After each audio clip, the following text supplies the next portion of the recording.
like crazy, and it'll be great. It was such a bad idea, such a bad idea. Well, I had never consumed before, so I didn't know what was going to happen. And then it happened. And what was pretty awesome in my early experience was a series of timed jump cuts. You'd be listening to something, like everything went into stereo. And I knew Sam was talking to me. But there was a lot of interference that I had. The creaking under my feet was driving me crazy, the sound of the rafters, and Sam was going, I'm trying to translate all that. I didn't know if the camera was rolling or not. So they go, okay, let's shoot the scene now. Let's shoot it. In the finished movie, there's about 4 seconds of this sequence in the movie. And I think in one of the angles, I'm just slumped on an elbow. Because it's just over. There's nothing that's going to happen for the rest of tonight. And I'm outside, not long after that, and I hear the sound man, a very rational man, going, Sam, this is not working. They think they're doing a good job, and it sounds terrible. It's terrible. So we decided to not do that anymore. But we did. We didn't want to waste the rest of the marijuana that we had, so we used it for medicinal purposes. The movie is also very real because. There's a weird difference between this movie, which is 1979, and you fast forward to Ash versus Evil Dead. And thanks for cheering 2 years late. That's good. Thank you for the most pirated show. Thank you.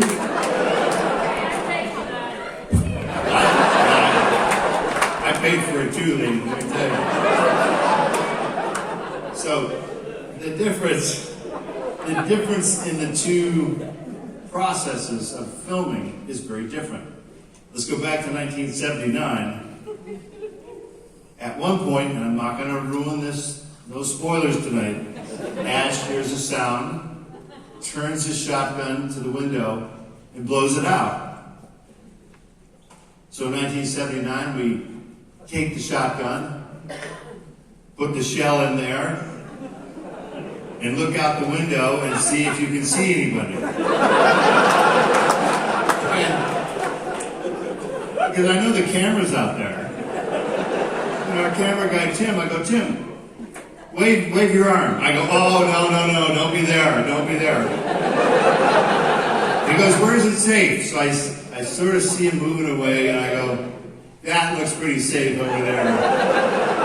So I just turn the camera on and run. And so, the complications don't really exist in 1979 because Sam calls action, you turn, and you blow the window away with a shotgun. There's really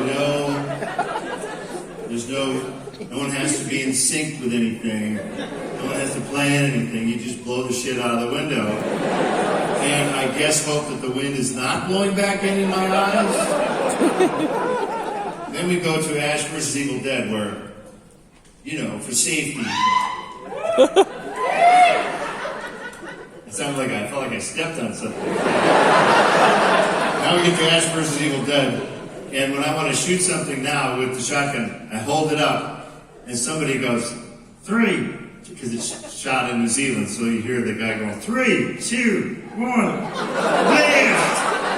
And I'll, like a pantomime, go.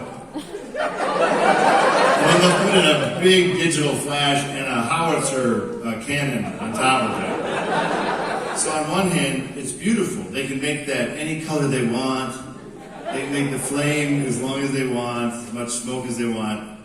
But it's not going to be like just blowing the shit out of a window. So there's a visceral component to a lot of this. We filmed in order for the most part because we didn't know anything about any other way to do it. It was meant to be filmed for 6 weeks, that's a while. It turned into 12 weeks, and after a while we would lose people. Actors, they had to go to college, they had jobs, other commitments, so we would just have them leave their clothes. Just leave your costume, and we'll take it from there. So there's a lot of, we call shemping in this movie. There's actually a credit at the end called fake shemps, and the explanation for that is if we couldn't see someone who they are, like use the feet, like Ted Raimi's feet are in this movie going like this. Very, very poor foot acting, I would say, too. Which is fine, he was young. He was 13. So Ted got put in the list of fake shemps. There were fake shemps. The reason why the term fake shemp came about is because we watched all the Three Stooges movies after school, all the shorts. For years, we knew them all. And the actor Shemp died while he was making 3 or 4 of them at the same time. They would do that. They'd make more than one at the same time. Well, Shemp had a heart attack. Shemp was my favorite of all the Three Stooges. Curly is way too easy. Way too easy. Shemp is the ugliest man in cinema. So Shemp dies, so they have to finish 4 or 5 of these shorts with what we then called a fake Shemp. They would just get somebody in, and they'd cover their face like this, and they'd dub in old lines of, right, guard the door. They would do anything just to get him out of the shot. So we picked up on that. We thought it was funny. Even in high school, they didn't fool us for a second. We're like, that's not Shemp. That's not Shemp's voice either. What's going on here? So there's a bunch of fake Shemps in here because they all had to go away, and we would continue. So the producer, Rob Tappert, plays a demon at one point.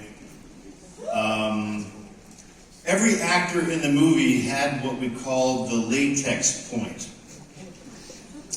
where they couldn't take it anymore.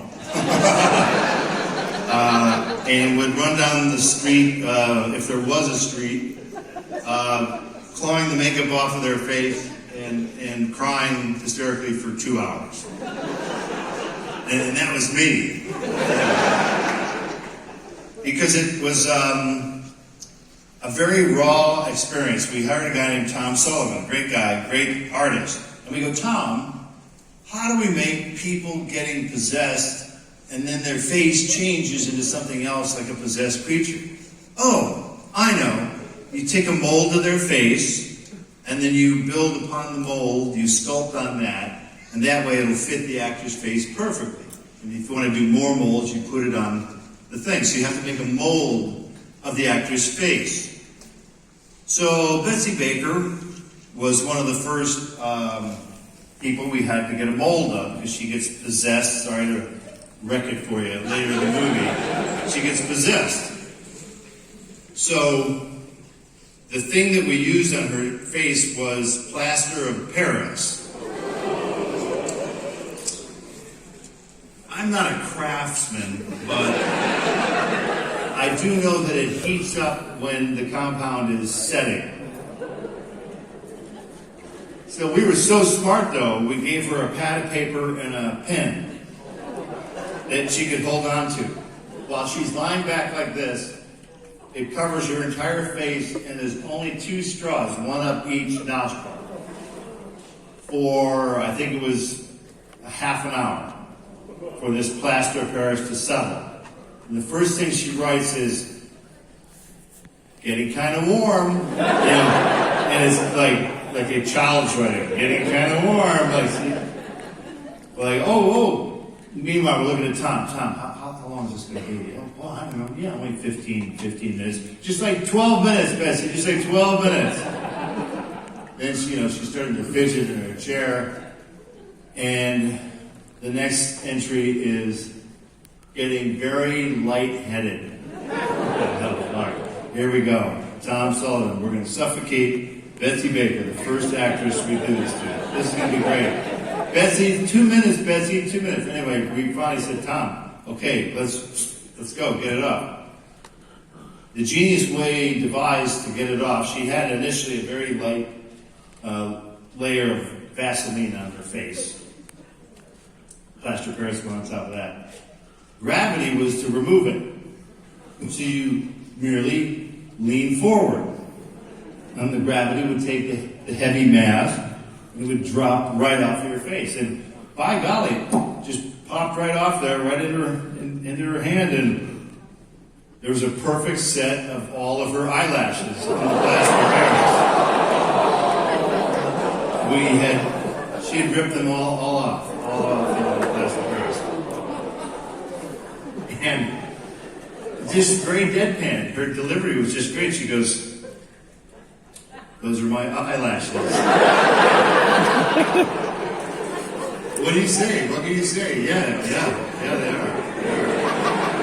It just went like that. The whole film was like that.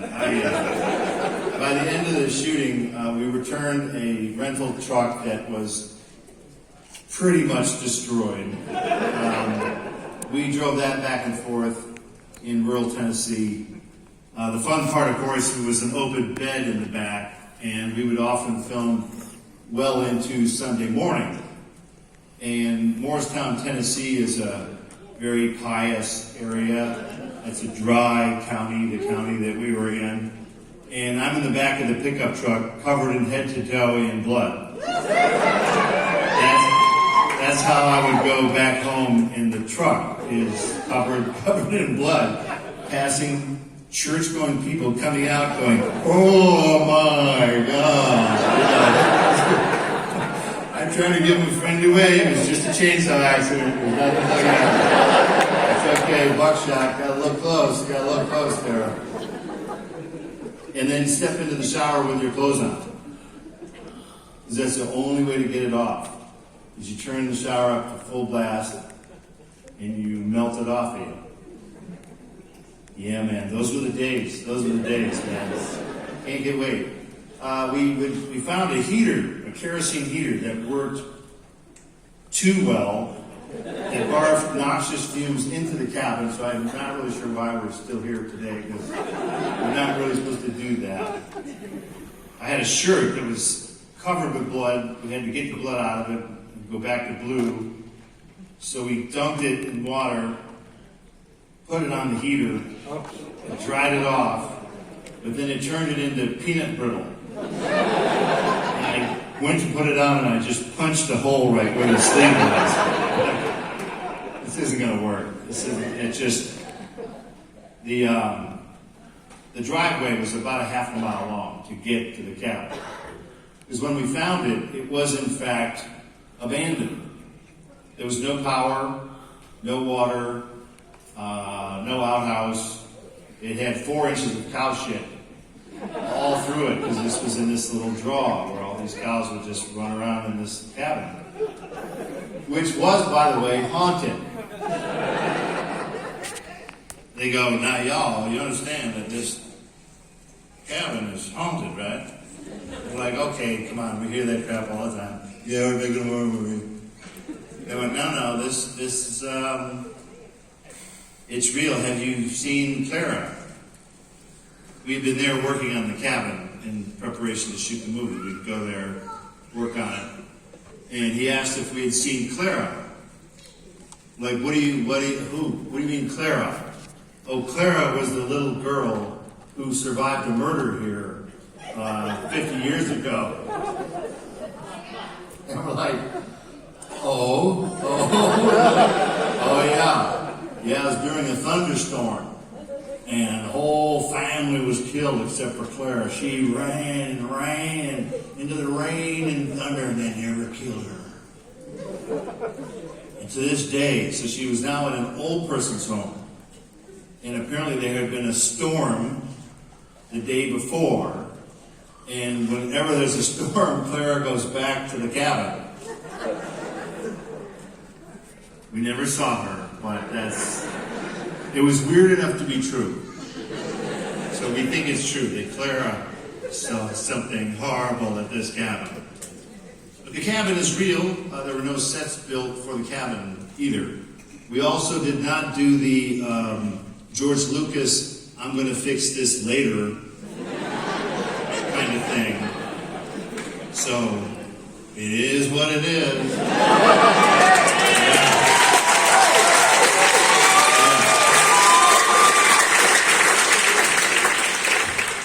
As a filmmaker, you stamp where you are at that time. So you can see the green garden hose spewing the shit, but we thought it worked pretty good at the time, People standing in the background of shots, lights in the shot. All kinds of crap is in the shot. Yeah. So anyway, that's sort of the premise of this movie. Once Stephen King stepped in to help us, it really paved the way to then do others. And so, I will never say anything ill about this movie because it got us all into this ridiculous business. And so it was a very fun experience, but I'm okay having this trapped in a little time capsule where you can watch a cute little me running around going, hey, what's going on? So some of you may have questions. Let's open it up here. You don't need to stand in front of a microphone. Get our lights up. Yeah. Are you just scratching yourself? I was just scratching myself. Okay, no problem. Yes. Will I sign your laser disc? That was a COVID signature right there. No, but thank you. Laser discs are very cool. Yes, hello. Did I really what? Hurt my ankle in this movie? Yeah, thanks for bringing that up. Because we shot in a real area that was in a real, they called it a draw down there, we had a hillside, and the hillside looked like a perfect spot for a graveyard. And it was. So we were up there filming a particularly arduous sequence where I eventually behead my girlfriend, and she spews black ooze in my face for, oh, I'm so sorry. If something like that were to have happened, and finally we had finished this god-awful sequence that may or may not be there. And I remember with such joy, sort of leaping down the hillside, I landed very wrong, and that went pop.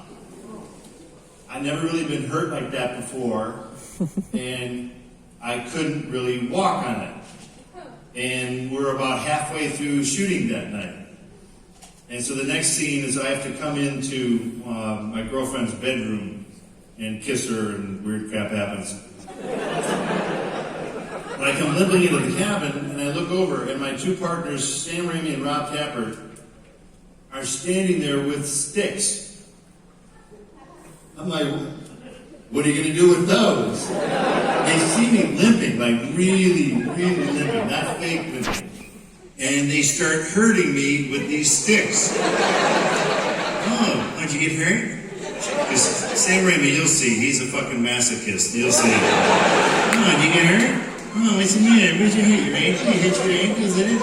These two guys, they're poking my ankle, my basically broken ankle with like sharp sticks even.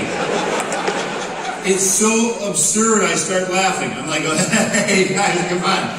Now they think that I think it's funny. Hey, sticks. I basically had to like cry and embarrass them long enough for them to just go away. And then it's in the movie. I come limping in to see my girlfriend. And there's no reason why chronologically I should be limping at that point. None. There's another scene way later in the movie. Everything's going crazy in the cabin. Don't listen if you don't want to spoil it. And I've got these big, sort of like welts on the side of my face that were not makeup. And when you watch it, you go, oh, it always triggers it with me. I go, right, that's right, because the day before, Ted Raimi has punched his monster hands up through the floorboards and basically punched me in the face with a bunch of rusty nails. That's what happened. So as you watch the movie go chronologically, we all look shittier and shittier as the movie goes on. But I guess that's the idea of it. That's the idea. So, yeah, over here. Was any filming done before you guys found out about the cancellation of the last Disney movie?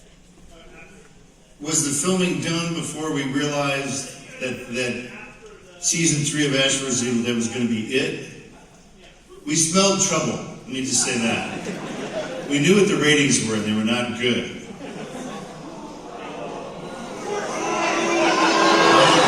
Oh, that's you. Don't get me started, you upper balcony jerks. No, you thieves, you pirating bastards. So anyway, we knew we were in trouble because of pirating bastards. And we knew that the end might be near, so we came up with what we felt as filmmakers was a completely satisfying potential ending of Ash going and kicking ass in the future with a hot robot chick.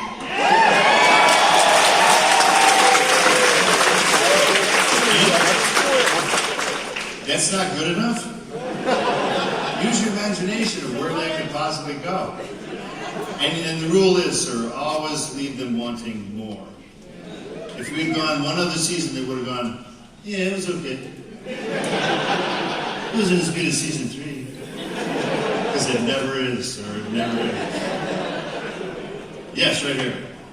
Which character do you like playing better? Who's off topic? Off topic. Oh my God.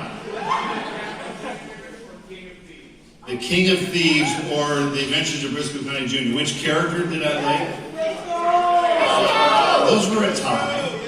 Sam X! Those were a tie. Sam X! No, I've had there's about 5 top 5 characters in any bogus actor's repertoire. This guy is definitely one of them, only because I got to play him over the span of 72 years. So you get to work on him a little bit. Now, if anyone has seen, what you should do is you watch the movie tonight, then go watch Ash vs. Evil Dead, and you go, is that the same guy? he's had, an evolution. Now he's something. Now he's something else. Yeah, that's right. So anyway, yes, right here. Is Lucy Lawson as awesome as she looks?